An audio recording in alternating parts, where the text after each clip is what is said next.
जब बुद्धि, मन और अहंकार, या बुद्धि, अहंकार और मन, इन तीनों को मिलाकर चित्त बनता है, तो क्या ये तीनों अलग अलग कंपार्टमेंट है? ऐसी बात नहीं है।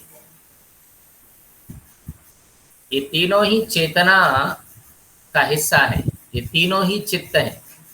अलग अलग नहीं है कि ये बुद्धि है और ये अहंकार है और ये मन है और ये तीनों एक जगह रखे हैं तो इनको हम जो है ना चित्त कहेंगे। ऐसी बात नहीं है। चेतना का वह हिस्सा जो हमारे लिए निर्णय करता है, विवेक करता है, निश्चय करता है, उसी को हम बुद्धि कह देते हैं। चेतना का वह हिस्सा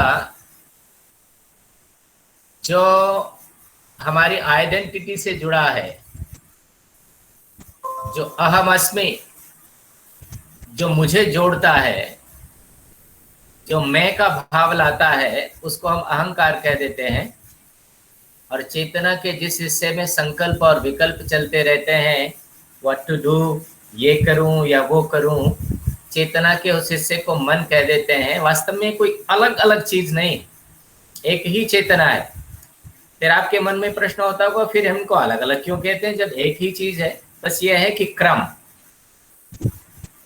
प्रकृति और पुरुष के संयुक्त होने के बाद जिस क्रम में ये चेतना विकसित होती है, उस क्रम के कारण ये तीन अलग अलग नाम है। कि प्रकृति से उत्पन्न होने वाला जो प्रथम तत्व है वो बुद्धि का रूप है, उसके बाद आगे अहंकार है, फिर मन है। आप कहेंगे इसके लिए कोई लौकिक उदाहरण प्रस्तुत किया जा सकता है क्या? यस, किया जा सकता है। कल्पना कीजिए कि आपके पास दूध है, या प्रकृति, दूध की प्रकृति जहां से दूध आ रहा है वो गाय है, गाय से आया, गाय को आप प्रकृति मान लें। आपके पास जो प्रथम तत्व आया वो दूध आया। अब दूध को जब आप दही में परिवर्तित करेंगे तो ये दूसरी स्टेज आ गई। लेकिन आप ऐसा नहीं कह सकते कि उस दही में दूध नहीं है, उस दही में दूध भी है। दूध के सूक्ष्म गुण उसमें भी विद्यमान है। आप उस दही को लस्सी में परिवर्तित करें और पानी मिला करके, तो ये एक अगला प्रोडक्ट आ गया। लेकिन क्या आप कह सकते हैं कि लस्सी में दही के गुण नहीं? नहीं, दही के गुण भी हैं, दूध के गुण भी हैं। उस लस्सी में तीनों चीज है, उसमें दूध भी है, उसमें दही भी है, वो लस्सी भी है। तो इसलिए उसको, जब हम चित्त को ऐसा कहेंगे तो चित्त को हम कंपार्टमेंट्स में नहीं बांट सकते कि ये हिस्सा ये है, ये है। केवल उसके गुणों के आधार पर हम ये कहते हैं कि तीनों मिलाकर के चित्त होता है। इसलिए कुछ आचार्य ये भी कह देते हैं कि जो हमारा एक ही चित्त है। कुछ वेदांत में ये भी कह दिया कि चित्त और अहंकार जिसको कहते हैं, उनका बुद्धि और मन में ही अंतर्भाव हो जाता है। तो कुल मिलाकर के हमारी वो चैतन्य जो पुरुष के प्रकृति के साथ संयुक्त होने के पश्चात प्रकृति के तत्व में, जो सूक्ष्म तत्व में जो चैतन्य पैदा हुआ, उस सूक्ष्म चैतन्य को जो हमारे विभिन्न प्रकार के ज्ञान का कारण बनता है, उसको ही योग दर्शन में चित्त कहा गया है। ये बात मैं आपके सामने स्पष्ट करना चाहता था। तो फिर अब हम आ जाएं अपनी वृत्तियों पर। वृत्तियों में प्रमाण, प्रमाण के संदर्भ में हमने प्रत्यक्ष पढ़ा।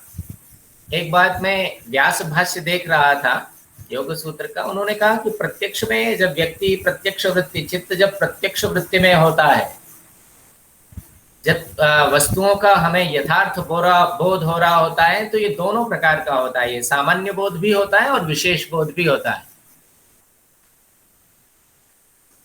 स्पेसिफिक नॉलेज भी होती है, जेनेरिक नॉलेज भी। Generic knowledge, general in nature. मान लो मैं कोई पदार्थ देख रहा हूं, तो I am seeing an object. कोई चीज मुझे दिख रही है, तो जैसे मैं ऑब्जेक्ट कह रहा हूं, ये जनरल है, वो ऑब्जेक्ट कुछ भी हो सकता है। ये जो मुझे प्रत्यक्ष हो रहा है, मैं कोई एक ऑब्जेक्ट देख रहा हूं, तो ऑब्जेक्ट तो कुछ भी हो सकता है। तो this valid knowledge is general in nature, लेकिन that object is a human being, तो अब थोड़ा स्पेसिफिक हो रहा है।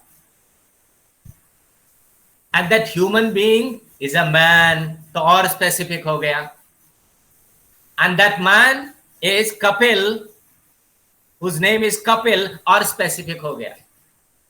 तो जब हम हमारा चित्त प्रमाण वृत्ति से काम करता है तो उसमें प्रत्यक्ष प्रमाण में हम सामान्य बोध भी करते हैं, विशेष बोध भी होता है। तो ये बात कल विचार करने से रह गई थी, तो मैंने कहा ये आपको बता दूं, चीजों का पिष्ट पेषण न हो, पीसे हुए को हम दोबारा न पीसें, इसलिए हम अगली बात पर चलते हैं। कल हमने प्रत्यक्ष अनुमान और आगम पर विचार कर लिया था। ये प्रमाण वृत्ति है, और चित्त जो है इन प्रमाण वृत्ति के आधार पर ही हमें दुनिया का यथार्थ अनुभव कराता है। दुनिया को हम दुनिया जैसी है वैसा चित्त की प्रमाण वृत्ति के आधार पर हम अनुभव करते रहते हैं। लेकिन चित्त हमें केवल संसार का प्रामाणिक बोध ही नहीं कराता, कभी कभी उल्टा भी करा देता है, जिसको कहा गया विपर्य, एरर, मिथ्या ज्ञान। मैं आचार्य पतंजलि का एक सूत्र आपके सामने कह रहा हूं। आचार्य पतंजलि ने जब विपर्य को अपने योग सूत्र में परिभाषित किया, उसके लिए सूत्र दिया, तो वहां कहा विपर्ययो मिथ्या ज्ञानम अतद्रूप प्रतिष्ठम। विपर्य वास्तव में जो एरर है वो मिथ्या ज्ञान, मिथ्या ज्ञान को और स्पष्ट किया अतद्रूप प्रतिष्ठम।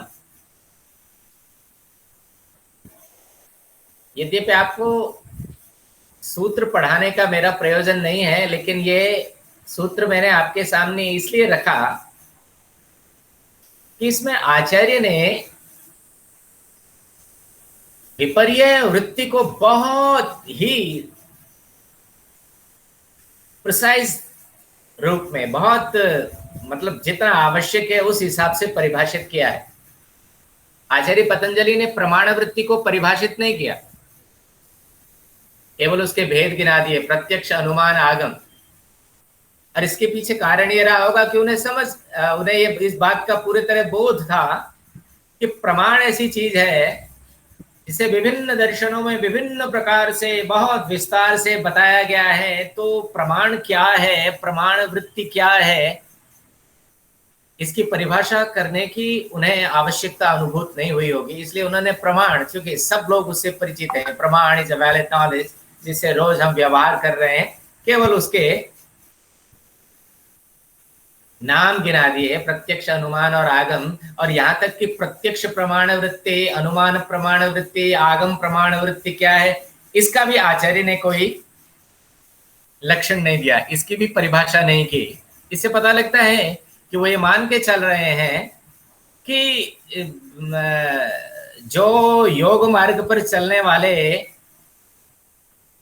जो जिज्ञासु व्यक्ति हैं उनको ये सब पता है प्रमाण क्या है, और अन्य शास्त्रों में इस पर विस्तार से कहा गया है, इसलिए आचार्य ने केवल नाम मात्र गिना दिया प्रमाण वृत्ति का। लेकिन विपर्य वृत्ति के उन्होंने परिभाषा प्रदान की, और परिभाषा में विपर्ययः मिथ्या ज्ञानम, मिथ्या ज्ञानम को भी क्या कहा, अतद्रूप प्रतिष्ठम। तद्रूप प्रतिष्ठा और अतद्रूप प्रतिष्ठा, आप देखिए, तद्रूप का मतलब है जो वस्तु जैसी है वैसा ही उसका रूप हो, तो हम कहेंगे तद्रूप।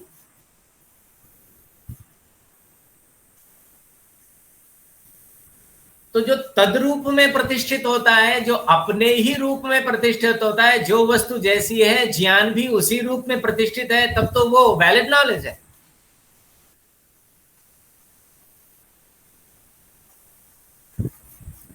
लेकिन वस्तु कुछ और है और ज्ञान उससे भिन्न रूप में प्रतिष्ठित है, तो फिर वो वैलिड नॉलेज नहीं होगी, वो मिथ्या होगा ज्ञान, वो फॉल्स नॉलेज होगी।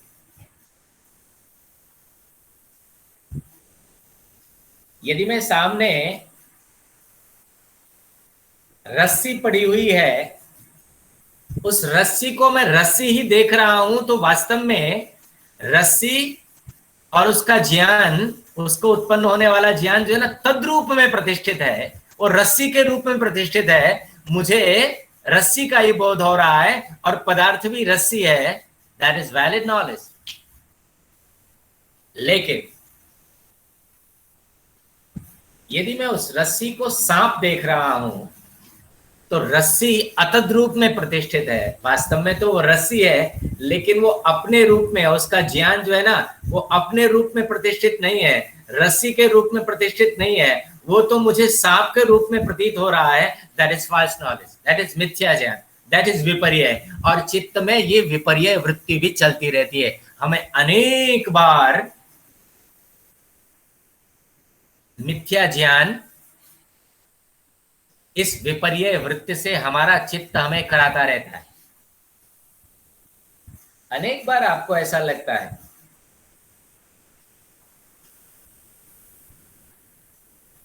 आप बस में, गर्मी के दिनों में बस में आप यात्रा कर रहे हैं,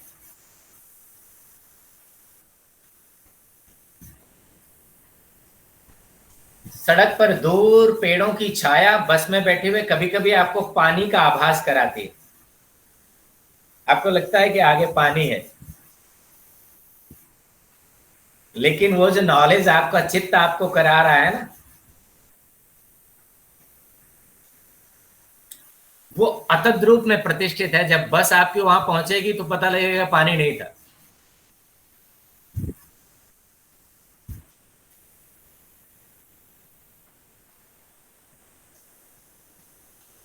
वो तो छाया जो है ना, पानी की तरह से प्रतीत हो रही थी, मिराज, मरीचिका, ऐसे ना, मृग मरीचिका शब्द सुना है आपने, मृग मरीचिका। Yes sir. हिरण जो है ना, वो दूर, जब गर्मी बहुत है, बहुत प्यासा, दौड़ लगाता है, उसे छाया दूर से पानी सी प्रतीत होती है और दौड़ कर जाता है, पर वहां उसे पानी मिलता नहीं। तो ऐसा जो एरर है ना, ऐसा जो मिथ्या ज्ञान है, ऐसी जो फॉल्स नॉलेज है, वो चित्त हमें विपर्य वृत्ति से उसका अनुभव हमें कराता रहता है। अनेक बार ऐसा अनुभव होता है, हम डर जाते हैं। कई बार रस्सी पर पांव पड़ा और ये बोध करके, जैसे ही उसकी सेंसेशन हमारे शरीर से टच होने के बाद, जैसे ही वो सेंसेशन मेरे ब्रेन में पहुंची, तो चित्त ने जो है नीचे कुछ ऐसी चीज जो आपके लिए बड़ी घातक है, सांप है, ऐसा करके आपको कराया, और हम और आप डर जाते हैं, उछलकर दूर हो जाते हैं, और बाद में देखते हैं कि अरे, जिसको सांप मानकर मैं डर गया या डर गई, वो तो रस्सी है। तो फिर चित्त जो है ना, वो वैलिड नॉलेज, फिर प्रमाण वृत्ति से आपको दिखाने लगता है कि देखो। लेकिन विपर्य वृत्ति से भी बहुत सारी चीजें हमारे सामने आती रहती हैं। हमारे आचार्य कई बार हमें इस तरह पढ़ाते पढ़ाते, कई बार वो बहुत रोचक बातें बीच में कहते थे। एक भीड़ में एक नौजवान खड़ा हुआ है और अपने पाँव के नीचे कुछ दबाए हुए है, और इस भावना से खड़ा हुआ है कि जब ये लोग इधर उधर हो जाएंगे तो जो मेरे पाँव के नीचे है उसको मैं उठा लूंगा। बाद में जब भीड़ इधर उधर हुई, अपने पाँव उसको उठाया, और जब वो चीज उठाने लगा, तो जिसे वो 5 रुपए का सिक्का समझ रहा था, वो तो कोको कोला का ढक्कन निकला। तो क्या था ये? उसका चित्त उसे ये अनुभव करा रहा था कि उसके पाँव के नीचे जो है ना, एक सिक्का पड़ा हुआ है, और उसने जब उठाया तो वो सिक्का नहीं था, दैट वाज अ कैप। ऐसे एरर हमारे जीवन में नित्य प्रति होते रहते हैं। और कहां से आते हैं ये मिथ्या ज्ञान? ये चित्त ही प्रस्तुत करता है। चित्त में ही, क्योंकि हमारी इंद्रियों ने उस बाह्य पदार्थ का जो बोध हमें दिया, that was not valid, इसलिए एक इनवैलिड, एक फॉल्स नॉलेज का जो प्रतिबिंब था वो मेरे चित्त में बन गया। तो चित्त विपर्य वृत्ति से भी काम करता है, उसमें विपर्य वृत्ति भी आती रहती है, कभी प्रमाण वृत्ति, कभी कभी विपर्य वृत्ति। तो आप यदि ये सूत्र याद कर पाए तो आपके लिए बहुत बढ़िया रहेगा। आप पातंजल योग सूत्र पढ़ रहे हैं, इसमें से जो बहुत उपयोगी सूत्र हैं वो आपको स्मरण कर लेने चाहिए। योगश्चित्त वृत्ति निरोध,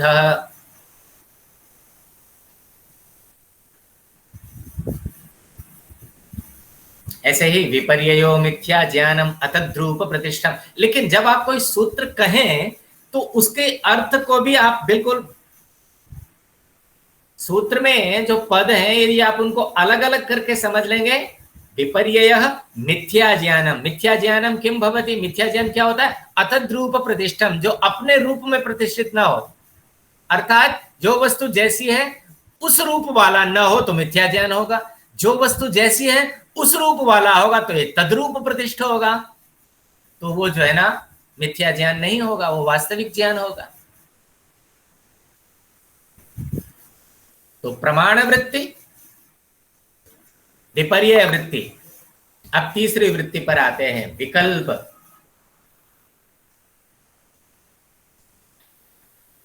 विकल्प वृत्ति में क्या होता है? चित्त क्या करता है? चित्त का व्यवहार विकल्प वृत्ति से कैसे होता है? इसकी परिभाषा भी आचार्य पतंजलि ने अपने योग सूत्र में बहुत उत्तम, देखो जब आचार्य कोई चीज लिख रहे हैं तो बहुत सोच समझकर चीजों को डिफाइन करते हैं जिससे बात पूरी हो जाए। लक्षणों में क्या होता है कि अतिव्याप्ति और अव्याप्ति के दोष से रहित होना चाहिए लक्षण। जब कोई हम डेफिनेशन देते हैं तो उसमें अतिव्याप्ति नहीं होनी चाहिए और अव्याप्ति नहीं होनी चाहिए। आप कहेंगे जी अतिव्याप्ति अव्याप्ति, मान लीजिए आपसे कहा जाए कि गाय का लक्षण कीजिए, गाय की परिभाषा कीजिए कि गाय क्या है। आपसे कोई कहे कि गाय को पहचाने तो कैसे पहचाने कि गाय है?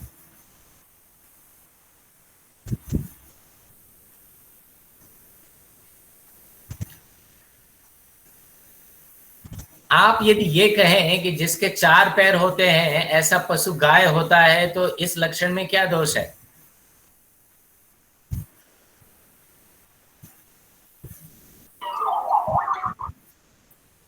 मिथ्या ज्ञान है सर ये। नहीं मिथ्या नहीं, 4 पैर वाले, 4 पैर तो होते हैं गाय के। 4 पैर वाले नहीं सर नहीं, और भी मेरे होते हैं, कहना तो मतलब वो सिर्फ एनिमल ही नहीं हो, मतलब गाय ही नहीं होती है और बाकी एनिमल। हाँ, ये हो गया। ये विकल्प। इसको हम कहेंगे अतिव्याप्ति। कि हमने जो परिभाषा की ना, जिस पशु की परिभाषा कर रहे हैं उससे भी बाहर चली गई जी। यदि हम 4 पैर वाले पशु को गाय मान लेंगे तो फिर हमें घोड़े को भी गाय मानना पड़ेगा, फिर हमें भैंस को भी गाय मानना पड़ेगा, हमें ऊंट को भी गाय मानना पड़ेगा, हमें हाथी को भी गाय मानना पड़ेगा, क्योंकि जिसके भी 4 पैर हैं यदि वही गाय है। तो इसको हम दर्शन की भाषा में कहेंगे ये जो लक्षण है, ये जो डेफिनेशन है, ये जो परिभाषा है, ये अतिव्याप्त हो गई, अर्थात जहां तक हमारे गाय से भी बाहर चले। अच्छा मान लो कोई एक चीज हम ऐसी कहते हैं जो गाय में भी न जाए, कि भाई जिसके पंख होते हैं वो गाय होती है, तो हम कहेंगे ये तो अव्याप्ति है, गाय के पंख नहीं होते। तो ये उदाहरण बीच में मैं इसलिए कर रहा हूं कि आचार्य जब कोई किसी पदार्थ की परिभाषा देते हैं तो बहुत सोच समझ के देते हैं कि वो वही पदार्थ डिफाइन हो जाए, उससे कम न रह जाए, उससे ज्यादा न जाए।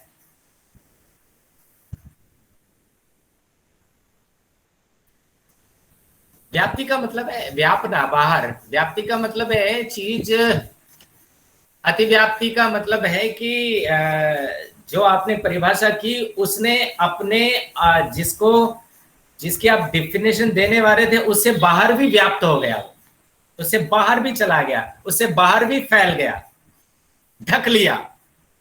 अर्थात चार पैर वाले सभी पशुओं में वो चीज चली गई, व्याप्त हो गई, पहुंच गई, वो लक्षण वहां तक पहुंच गया। इसको हम कहेंगे व्याप्ति। अव्याप्ति का मतलब है कि गाय तक भी न पहुंचे। कोई आप ऐसी बात कहते हैं जो गाय तक भी न पहुंचे, जो लक्षण, तो वो अव्याप्ति है। आप कहते हैं कि भाई जिसके दो पंख होते हैं वो गाय होती है, तो आपने ऐसा लक्षण किया जो गाय तक भी नहीं गया, गाय को भी व्याप्त नहीं कर सका, तो ये अव्याप्ति हो गई। तो लक्षण करते हुए आपको अव्याप्ति और अतिव्याप्ति इन दो दोषों से बचना पड़ता है, तब आप बढ़िया डेफिनेशन कर पाते हैं। तो आचार्यों ने जब भी कोई आचार्य परिभाषा देते हैं तो बहुत सोच समझ के अपने शब्दों का चयन करते हैं। तो चलिए हम आ जाए अपने मूल बात पर। तो विकल्प की भी आचार्य ने बड़ी अद्भुत परिभाषा दी है। देखिए, सूत्र में आचार्य पतंजलि का सूत्र पढ़ रहा हूं। आप लोगों के पास निश्चित रूप से योग सूत्र, पतंजलि का योग सूत्र होगा, नहीं है तो होना चाहिए। योग का अध्ययन करने वाले प्रत्येक विद्यार्थी के पास पतंजलि का योग सूत्र जरूर होना चाहिए। तो देखिए आचार्य पतंजलि विकल्प को कैसे परिभाषित करते हैं। वो लिखते हैं, शब्द ज्ञानानुपाति वस्तु शून्यो विकल्प।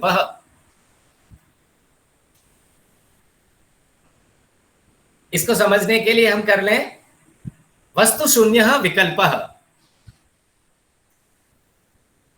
विकल्प में क्या होता है कि वस्तु की शून्यता होती है, वास्तव में वस्तु वैसी नहीं होती, वो इमेजिनरी है, इमेजिनेशन में है बस आपके। लेकिन वो इमेजिनेशन आता कहां से है, इसके लिए जो शब्द दिया, शब्द ज्ञानानुपाति, वो इमेजिनेशन शब्द ज्ञान के आधार पर बन जाता है। तो शब्द ज्ञान के आधार पर हमें वैसा अनुभव हो रहा है, वैसी विकल्प वृत्ति बन रही है, लेकिन वो विकल्प वृत्ति में वस्तु की शून्यता होगी। अर्थात शब्द से हम ऐसा अनुभव कर रहे हैं, लेकिन वास्तव में वस्तु वैसी नहीं होती।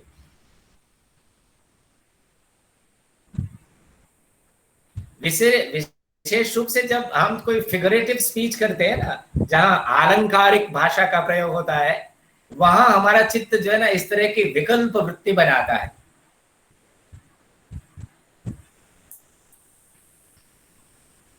अच्छा, जैसे हम प्रयोग करते हैं, भाषा में बहुत प्रयोग होता है, इसका एक विशिष्ट उदाहरण कई बार बड़े जो अनुभवी आचार्य ऐसा देते।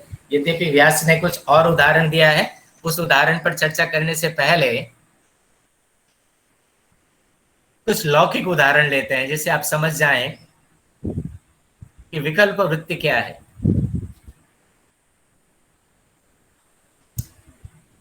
हम कहते हैं सूर्य उदय होता है और सूर्य अस्त होता है, ये हम भाषा में प्रयोग करते हैं।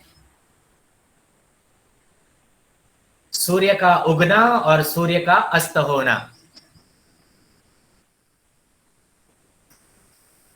लेकिन अब जब शब्द ऐसा प्रयोग किया जाता है तो हमारी एक इमेजिनेशन बनी हुई है कि सूर्य उग रहा है। हम प्रातः काल सूर्य को उगते हुए देखते हैं और सायंकाल सूर्य को अस्त होते हुए देखते हैं, लेकिन आप सब जानते हैं कि न सूर्य उगता न सूर्य अस्त होता।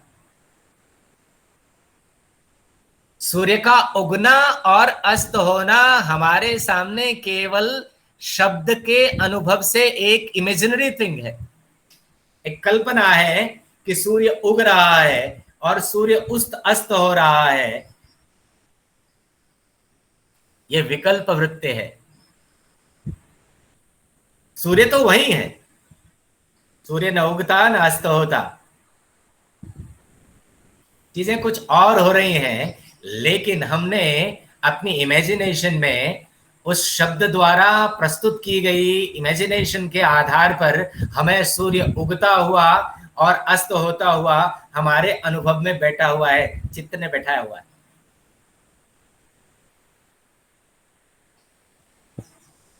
आप इसे मिथ्या नहीं कह सकते। हमें पता है, हम जानते हैं कि सूर्य नहीं उगता, हमें विज्ञान ने ये चीज बता रखी है, इसलिए मिथ्या ज्ञान से भिन्न है, लेकिन फिर भी प्रयोग में है, शब्द प्रयोग में निरंतर चल रहा है। अच्छा, ऐसा फिगरेटिव स्पीच जो है ना, हम कई बार प्रयोग करते हैं,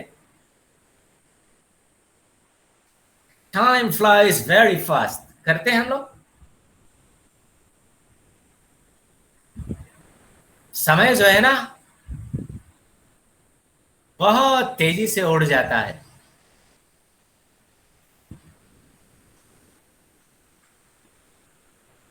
समय के बड़े, समय के ऐसे पंख हैं, पंख लगा के समय उड़ जाता है। हम जानते हैं कि समय के पंख नहीं, समय उड़ता नहीं, लेकिन फिर भी शब्द प्रयोग के आधार पर हम इसकी अनुभूति करते रहते हैं कि समय बड़ी तेजी से दौड़ रहा है, समय बड़ी तेजी से उड़ रहा है। जबकि आप विचार करें तो समय, और दार्शनिक दृष्टि से विचार करें तो जो काल है, टाइम है, वो तो अनादि अनंत अवस्था में है और व्यापक तत्व है, वो कभी कहीं जाता आता नहीं। जो चीजें जा आ रही हैं वो कुछ और है। इसलिए भर्तृहरि ने अपने नीति शतक में कहा, कालो न यातो वयमेव याता, समय कहीं नहीं जा रहा है, वास्तव में तो हम जा रहे हैं।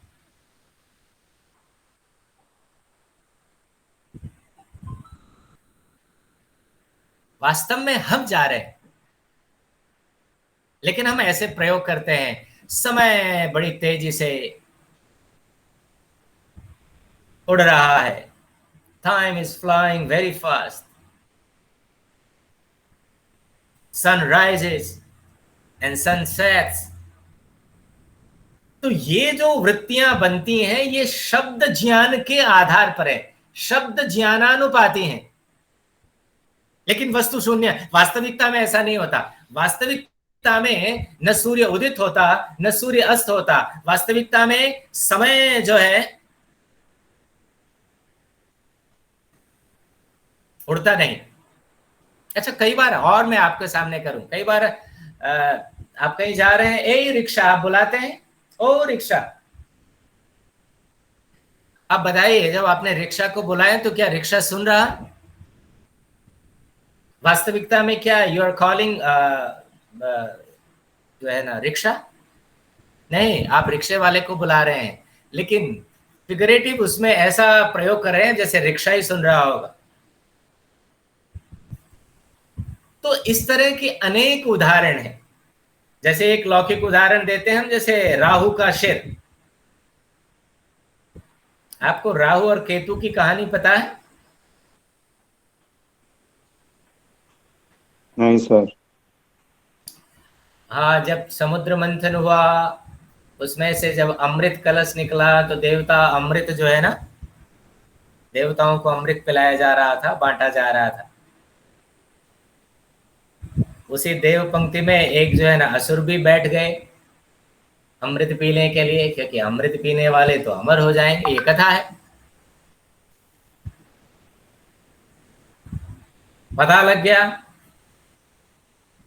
उस असुर का सिर काट दिया गया। तो वही असुर जो है ना, कथा ये बताती है कि उसका धड़ जो है ना वो केतु बन गया और सिर जो है ना वो राहु बन गया, राहु केतु।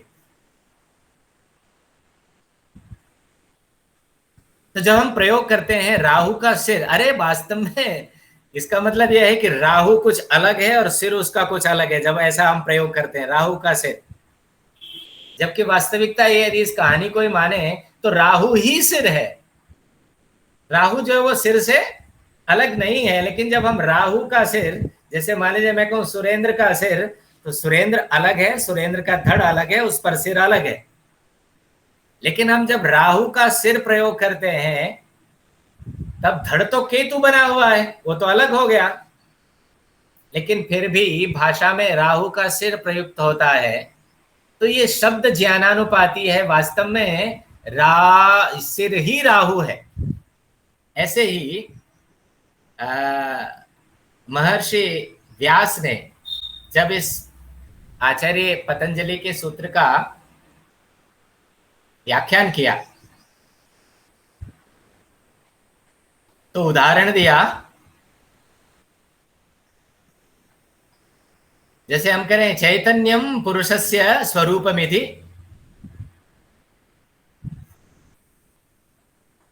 जैसे पुरुषस्य चैतन्यम, पुरुष की चेतनता, हम भी प्रयोग करते हैं भाषा में। तो ऐसा लगता है कि पुरुष कुछ अलग है और उसकी चेतनता कुछ अलग है। पुरुष की चेतनता, तो शब्द ज्ञान के आधार पर, क्योंकि इस तरह के शब्द भाषा में अन्य भी प्रयोग होते हैं। सुरेंद्र की पुस्तक, तो सुरेंद्र अलग है, पुस्तक अलग है, दोनों अलग चीजें हैं। सुरेंद्र की पुस्तक, ऐसे ही पुरुष की चेतनता, ऐसा लगता है पुरुष अलग है और उसकी चेतनता अलग है। यह वास्तव में विकल्प वृत्ति है, क्योंकि पुरुष जो है ना वो चेतना से अलग कुछ नहीं है, चेतन ही पुरुष है। जो चैतन्य है वही पुरुष है, उस चैतन्य से अतिरिक्त और कुछ पुरुष है नहीं। लेकिन जब हम कहते हैं सुरेंद्र की पुस्तक, तो सुरेंद्र अलग है, पुस्तक अलग है। इसी आधार पर हम इसी शब्द ज्ञान के अनुपात से, इसी प्रकार के शब्द ज्ञान के आधार पर हम पुरुष की चेतनता, ऐसे शब्दों का, ऐसी वृत्ति भी हमारे उसमें बनती है और हम ये सोचने लगते हैं कि पुरुष अलग है, उसकी चेतनता अलग है, जबकि ऐसा है नहीं। पुरुष और चेतनता अलग अलग नहीं है वास्तविक दृष्टि से। इसलिए पुरुष की चेतनता, पुरुष अलग हो, चेतनता अलग हो, यहाँ वस्तु शून्यता है। वास्तविक में ऐसी स्थिति नहीं है, पुरुष और चेतना एक ही चीज है। राहु का सिर, राहु अलग हो और उसका सिर अलग हो, ऐसी बात नहीं। राहु और सिर दोनों एक ही चीज है। लेकिन फिर भी शब्द ज्ञान के आधार पर हम लगभग इमेजिनेशन करने लगते हैं कि राहु अलग है, सिर उसका अलग है। ऐसी इमेजिनरी नॉलेज चित्त हमारे सामने उपस्थित करता रहता है, और इसी चित्त की इस तरह का जो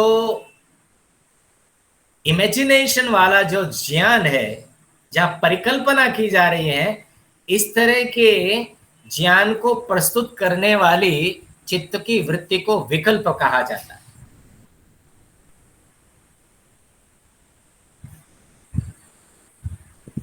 एक बार देखिए, मैं शब्द ज्ञानानुपाते वस्तु शून्य विकल्प, विकल्प, ये तो एक मिनट विद्यार्थियों, मैं जरा फोन सुनूं, कोई मुझे बार बार फोन कर रहा है अभी। हेलो, हाँ जी, जी नमस्ते, जी जी जी जी। नहीं, लेकिन मेरी 11:30 बजे एक मीटिंग है, नेशनल एजुकेशन पॉलिसी के संदर्भ में यूनिवर्सिटी में एक विशिष्ट बैठक है, तो मैं 11:30 बजे उसमें होऊंगा। लेकिन आपका जो एजेंडा है उसमें कुछ मुझे इनपुट देने हो तो मैं लिखित रूप में अपने इनपुट आपको भेज सकता हूँ, यदि आप मुझे शेयर करें तो। हेलो, हाँ, 11:30 बजे मेरी मीटिंग है और आपकी मीटिंग भी 11 बजे है, उससे पहले मैं पढ़ा रहा हूँ।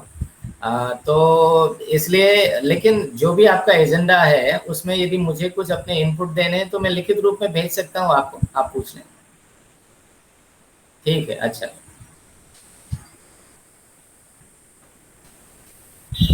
जी। तो बात हो रही थी वस्तु शून्य विकल्प। ये आप निश्चित रूप से इस परिभाषा में कि भाई विकल्प में वस्तु की शून्यता होती है। जो हम इमेजिन कर रहे हैं वस्तु वास्तव में वैसी नहीं होती। फिर वो इमेजिन कहाँ से आ रहा है? वो शब्द ज्ञानानुपाती है, वो शब्द ज्ञान के आधार पर बन रहा है वो इमेजिनेशन, वो परिकल्पना शब्द ज्ञान के आधार पर बन रही है, वास्तव में वस्तु वैसी नहीं है जैसा कहा जा रहा है। वास्तव में वस्तु वैसी नहीं है। तो इसको हम कहते हैं विकल्प वृत्ति। I hope you understand it. चले हम आगे चले हम। Yes sir.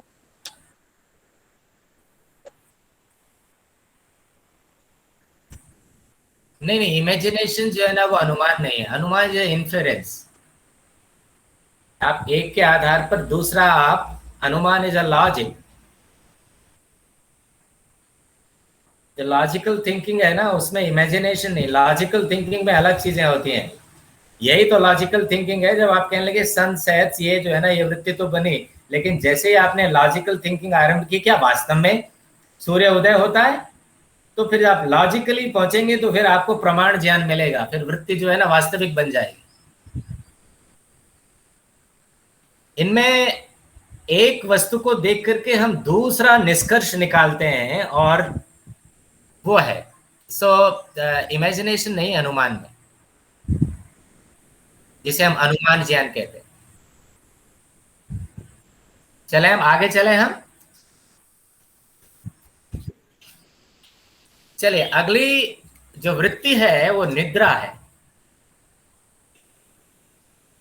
निद्रा भी एक वृत्ति है। देखिए तो सही, चित्त उस समय भी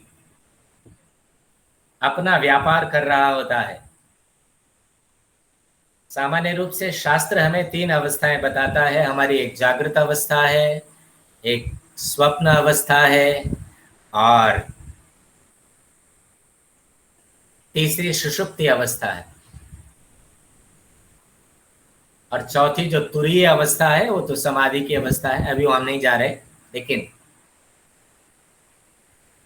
तो जागृत अवस्था में हमारे जितने ज्ञान होते हैं उस समय चित्त हमारा इसी हिसाब से, ये जो ऊपर वाली वृत्तियां हैं, प्रमाण वृत्ति, विपर्यय वृत्ति, विकल्प वृत्ति, जागृत अवस्था में ये सब होती है।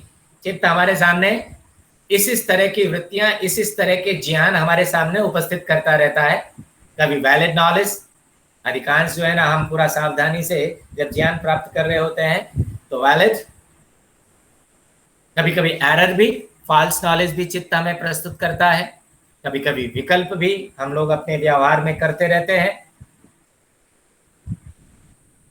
ये सब जागृत अवस्था में होता है। स्वप्न अवस्था में जब हम होते हैं तब स्वप्न अवस्था में प्रमाण वृत्ति नहीं होती है। चित्त प्रमाण वृत्ति का व्यवहार स्वप्न अवस्था में नहीं करता है, लेकिन विपर्यय और विकल्प होते रहते हैं।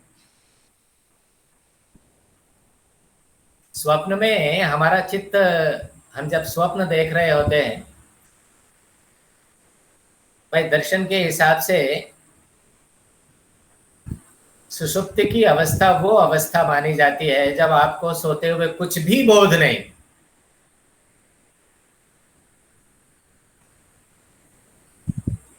और दार्शनिक ये बताते हैं, विशेष रूप से सांख्य योग के आचार्य बताते हैं कि उस समय तमोगुण बहुमात्रा में प्रभावी हो जाता है। सत्वगुण और रजोगुण दब जाते हैं, और उस अवस्था में एक तरह से अभाव की सी अवस्था होती है, अभाव की सी प्रतीति होती है। प्रतीति तो हो रही है, लेकिन उस प्रतीति का उस समय कोई अनुभव नहीं हो रहा, उस समय उसका अभाव है।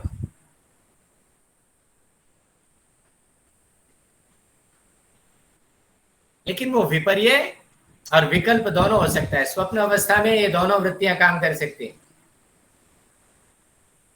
लेकिन निद्रा में जाकर के न मिथ्या ज्ञान होता है न विकल्प ज्ञान होता है। स्वप्न हम देख रहे होते हैं ना, उस स्वप्न में हमें चीजें जो दिखती हैं वो वास्तव में वैसी नहीं होती, विपर्य होता है, कल्पना भी होती है।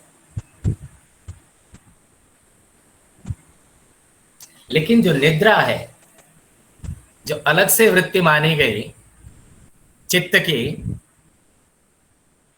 उसमें क्या होता है, उसकी परिभाषा आचार्य ने कैसे की, अभाव प्रत्ययालंबना वृत्ति निद्रा।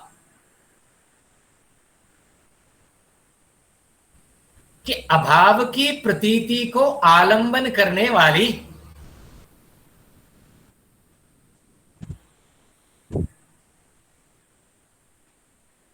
अच्छा निद्रा वृत्ति में क्या होता है कि जिस समय निद्रा हो रही होती है, जिसे हम सुषुप्ति कह रहे हैं, जो गाढ़ निद्रा की अवस्था दार्शनिक मानते हैं, उस अवस्था में वृत्ति जो बन रही है चित्त में वो अभाव प्रत्यय वाली है।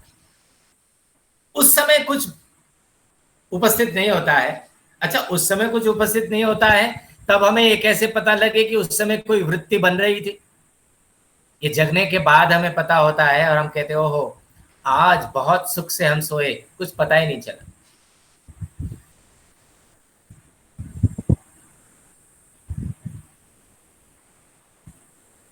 इसका मतलब है नींद में जब आप बहुत गाढ़ निद्रा में सोए,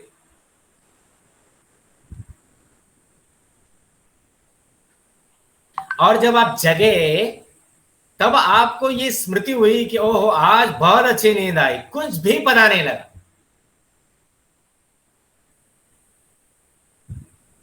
इसका मतलब है कि चित्त की वृत्ति उस समय काम कर रही थी, उसी की स्मृति के आधार पर आप ये कह रहे हैं कि भाई हम बहुत सुख से सोए, कुछ पता नहीं लगा।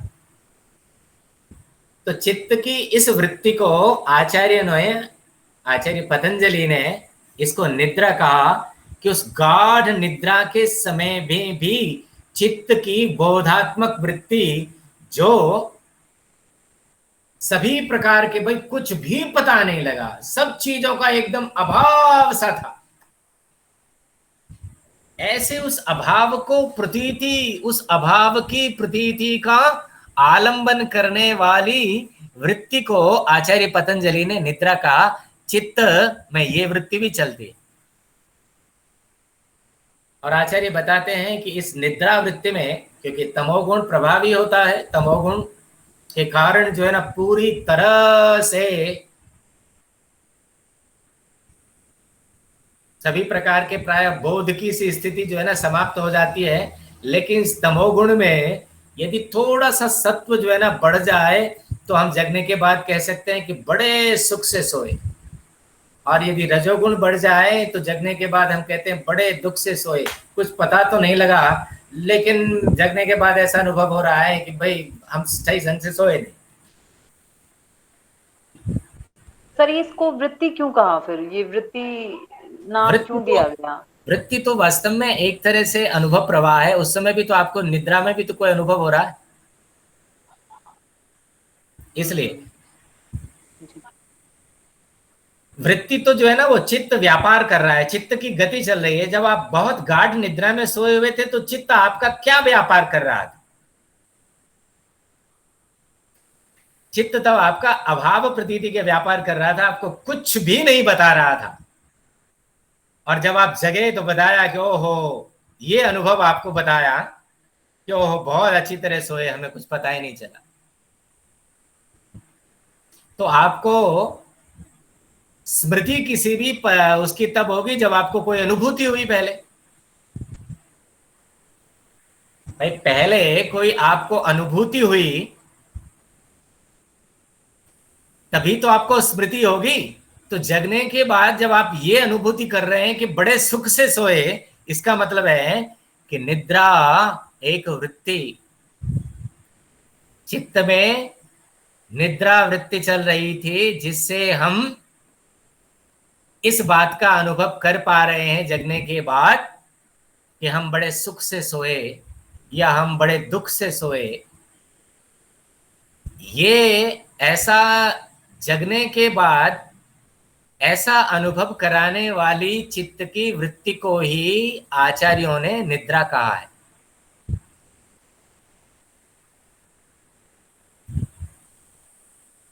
उसके बाद आपकी एक वृत्ति और रहते हैं, स्मृति वृत्ति। पर मैं सोचता हूं कि इस पर हम कल विचार करें, क्योंकि मुझे एक मीटिंग के लिए निकलना है, लेकिन ये विषय अधूरा भी रह जाएगा।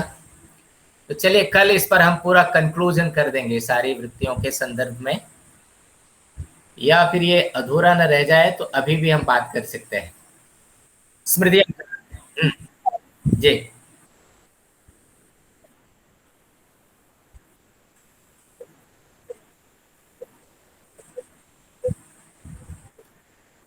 नहीं नहीं नहीं, जो निद्रा तो वो अवस्था है जिसे हम सुषुप्ति गाढ़ निद्रा की बात कर रहे हैं। उससे पहले जब नींद बढ़िया नहीं है, जब आप विभिन्न प्रकार के स्वप्न देख रहे हैं, कभी आप दौड़ रहे हैं, कभी आप डर रहे हैं, कभी आप तैर रहे हैं, कभी क्या क्या हो रहा है, ये सब तो जो है ना, आ, ये तो विपर्य और विकल्प वृत्ति आपके सामने कर ही रही है। कभी कभी आप कुछ अनुभव करते हैं, कभी कुछ अनुभव करते हैं, ये तो विपर्य और विकल्प है।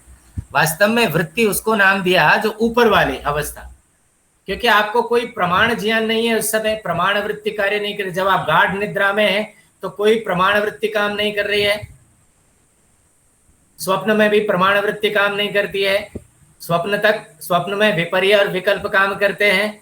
लेकिन जैसे ही आप गाढ़ निद्रा में जाते हैं तो विपर्य भी आपको नहीं, कोई मिथ्या ज्ञान, कोई फॉल्स नॉलेज उस समय हो ही नहीं रही, कोई इमेजिनेशन भी आपको हो ही नहीं रहा। लेकिन आप जब जगते हैं तब आप कहते हैं बड़े सुख से सोए। इसका मतलब है कि आपने सुख का अनुभव उस समय किया। तो ये सुख का अनुभव किस वृत्ति से आया? ये निद्रा वृत्ति से आया। हाँ, गाढ़ निद्रा जो सुषुप्ति की अवस्था है।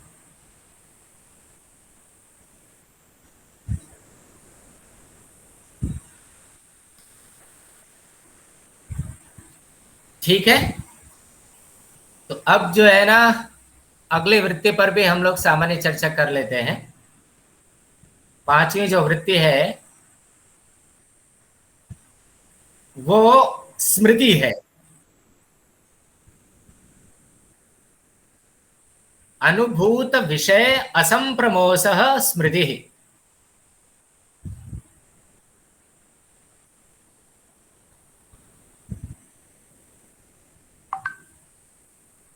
ये आचार्य पतंजलि ने स्मृति को परिभाषित किया।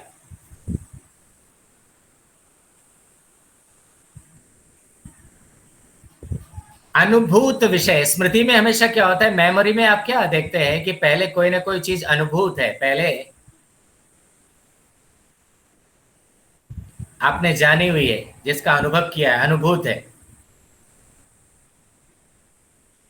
तो अनुभूत विषय के असंप्रमोद से, अर्थात उसके आकार से युक्त जो वृत्ति है चित्त की, उसको स्मृति कहा जाता है।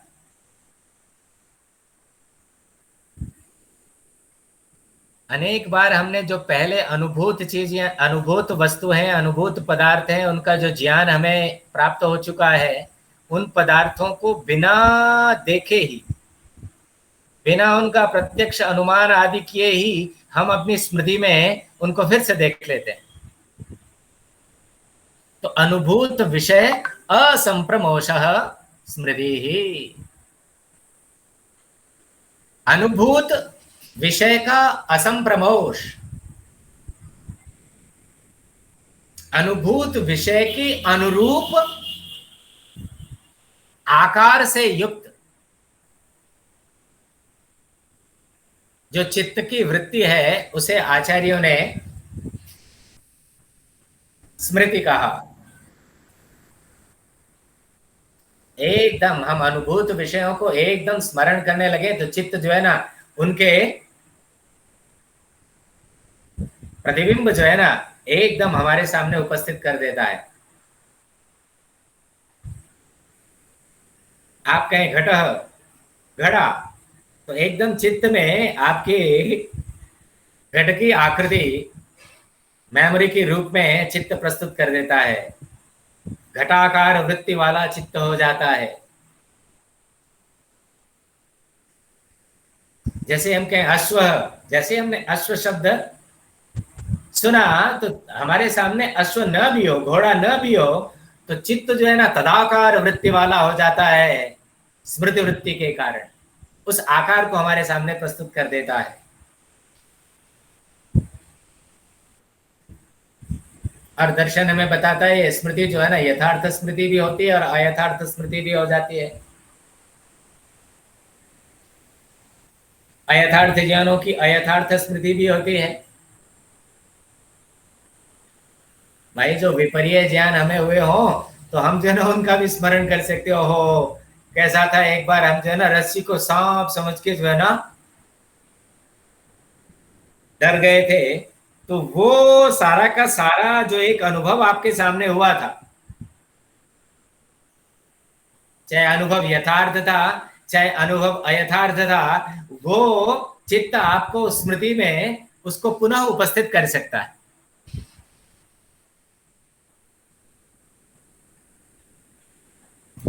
तो ये चित्त इस तरह, चित्त की ये 5 वृत्तियां हैं: प्रमाण, विपर्य, विकल्प, निद्रा और स्मृति। वास्तव में तो चित्त जो है ना निरंतर, चित्त की गति, चित्त के कार्य जो है ना छोटे सूक्ष्म से सूक्ष्म असंख्य कार्य होते रहते हैं, लेकिन आचार्य ने इनका वर्गीकरण कर दिया, वर्ग बना दिए, भेद बना दिए आसानी से समझने के लिए। प्रमाण वृत्ति के आधार पर हमारा चित्त जो है ना असंख्य तरह के अनुभव हमें निरंतर प्रस्तुत करता रहता है। असंख्य अनुभव, कभी प्रत्यक्ष, कभी अनुमान, कभी आगम के आधार पर। और चित्त निरंतर, चित्त की वृत्ति, चित्त की गति, चित्त के कार्य निरंतर ये काम करे, निरंतर ये व्यापार होते हैं चित्त में। विपर्य भी होता है, विकल्प भी होता है, और निद्रा वृत्ति में भी चित्त हमें अनुभव कराता रहता है सुख दुख आदि का जगने के बाद। सर, हाँ, स्मृति के अभाव को क्या वृत्ति माना जा सकता है? ना स्मृति के अभाव तो बस फिर तो अनुभव ही हो गया। अनुभव जो है ना वही तो स्मृति का अभाव है, या तो आप अनुभव कर रहे हैं या स्मृति कर रहे हैं। भाई अनुभव तो जो है ना साक्षात अनुभव हो रहा है आपको, और एक स्मृति हो रही है। आप कोई बढ़िया, आजकल आम का मौसम है, आप एक बढ़िया आम खाएं, तो आप जो आम खा रहे हैं उस समय जो उसका रसास्वादन हो रहा है उसका आप यथार्थ अनुभव कर रहे हैं, वो तो रसनेन्द्रिय से उसका प्रत्यक्ष हो रहा है। लेकिन अब खाने के बाद शाम को जो है ना आप उसका स्मरण कर सकते हो, आम बहुत बहुत मीठा था, बहुत स्वादिष्ट था, तो उस अनुभव की आप स्मृति भी कर सकते हैं। तो स्मृति का अभाव तो फिर अनुभव ही हो जाएगा। स्मृति से अतिरिक्त यदि आप स्मृति का विलोम शब्द ढूंढे तो अनुभव है।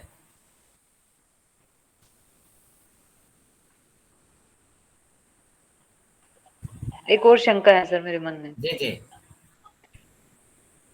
जैसे कि हमारे सबसे पहला जो दूसरा सूत्र है, चित्तवृत्ति, योगस चित्त वृत्ति निरोध। इसका मतलब चित्त की वृत्तियों का निरोध करना है हमारा पर्पस योग में।